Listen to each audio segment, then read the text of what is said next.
when you talk about Trinidad Chambliss and you talk about upside, whether it's these five quarterbacks in this NFL draft, I think Trinidad Chambliss has the most upside out of anybody in this entire draft.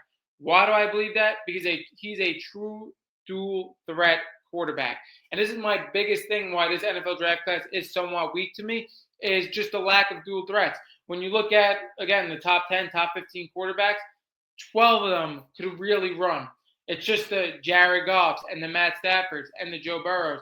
But if you're a quarterback in this day and age with how fast the defenses are, how fast ends, linebackers are, you really got to show some ability to run, or else you just got to be one of the best elite pocket passers in the NFL, which is a lot to depend on for a prospect. You got to take away half of that game and just say, hey, you have to be an elite pocket passer. That's tough. But Trinidad Chambliss, in my opinion, showed not only is he the best dual threat quarterback in this draft, he also faced the most adversity out of anybody in this draft. And when you look at Fernando Mendoza, when you look at other people, again, they improved, they moved up their ranks. But Trinidad Chambliss showed more adversity than anybody.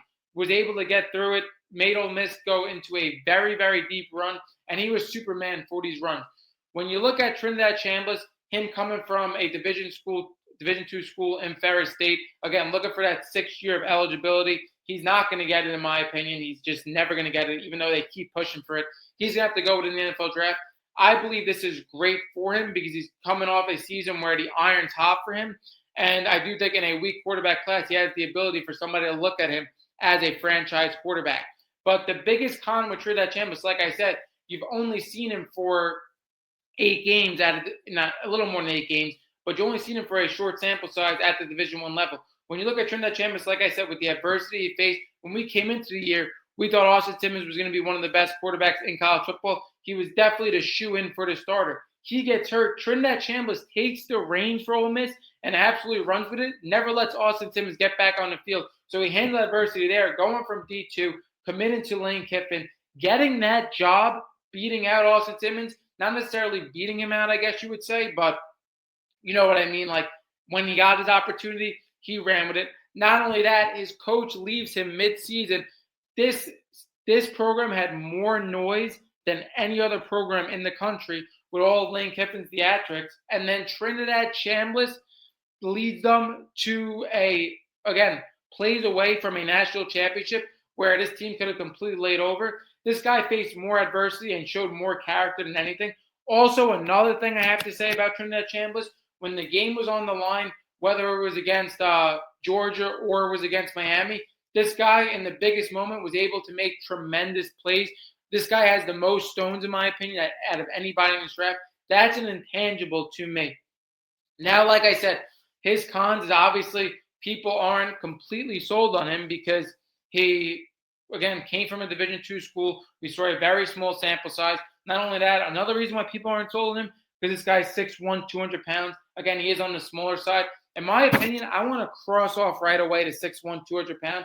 Again, is that the lower end of height I would take? Yes, probably the lowest end of height I would take in a quarterback. But at the same time, if you're 6'1", I'm good with it. You could see over the offensive line, in my opinion. I think 6'1" is still a fine height for a starting quarterback. It wouldn't be something for me that would completely stray off a player. Like, again, that's Baker Mayfield height to me. That's not that bad to me. My issue with height is when you're looking at 5'10", when you're looking at a Bryce Young, when you're looking at a Kyler Murray. When you're under 6 foot to me, and again, all these heights are a little bit exaggerated. That's just what it's going to be. But when you're listed at 6'1", I believe you could see over the offensive line again. But I love all my quarterbacks to be 6'4", 6'5", 6'6", 100%. But 6'1", it's not going to stray me off Trinidad Chambliss by any means. The biggest thing, again, is like we haven't seen enough. But if you're looking at Trinidad Chambliss, I feel like you saw not only the adversity he faced, but enough quality of play for him where this guy had 3,900 yards, 22 touchdowns, 3 interceptions. Like, you saw him playing the SEC week in and week out pretty much every week for 8-9 weeks. Then you saw him in the college football playoffs in the toughest moments against a Georgia, against a Miami. And the Miami game was huge to me as well. A lot of people are going to say that he could have had multiple interceptions in that game, which is 100% true. Like, Miami did leave a lot of stuff on the table, but at the same time, his offensive line was getting absolutely dominated. They were facing the best defensive line in the country. And he still had that internal time clock to get the ball out quick. And again, we saw drives late in that game where he showed up, made spectacular plays, and put his team in a chance to win. It just so happened Carson Beck came down as well, scored, and left him with no time. But Trinidad Chambliss, with the amount of adversity he faced, I really love Trinidad Chambliss. I think, again, if you get Trinidad Chambliss in the second round, take a shot on him. This guy has a dual threat ability, like I said, to really succeed in the NFL. And I also love how not only is he able to escape the pocket, he does it looking to throw. And I don't always want to say like Mahomes type of escapability because, again, to compare anybody to Mahomes is absolutely insane. But everybody saw when he had those crazy plays against Georgia where he's going back 20 yards, then floating it over the top. Like, that kind of did remind you of Mahomes. But again, even if you don't want to compare it to that, whether it's a Cam Ward coming out of college or Caleb Williams, he has that crazy extension of ability to extend plays, and he looks to pass when he's extending these plays, even though he has the ability to run. Again, he has that ability that nobody else on this list has. That's why I believe he has a unique stance in this NFL draft, where, again, people can really look at him as a franchise quarterback because not only is this draft class weak, it doesn't really have many dual threats, at least not dual threats to the ability of a Trinidad Chambliss. The hardest thing with Trinidad Chambliss is, again, like I said, everybody hasn't seen enough. Everybody doesn't know if it's a fluke or not with him playing, again, all these years at the Division II level.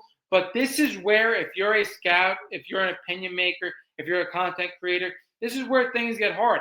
Anybody could basically say the number one draft pick is going to be great.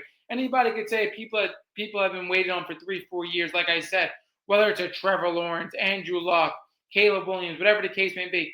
Anybody could say those quarterbacks are going to be great. But now it's time to really break down the tape, break down the film, and look at Trinidad Chambliss, what he's done in these meaningful games, even though it's a small sample size. And if you really believe you know what you're talking about, you could select Caleb Williams. You could select, you could select Trinidad Chambliss. If you're a true NFL scout, you got to look at the tape, and then you also got to look at, again, what he does throughout this NFL draft process. And I know it's very hard, but this is what you're going to have to do if you're going to take Trinidad Chambliss. And I think Trinidad Chambliss could definitely succeed in the NFL if he gets the right offense around him.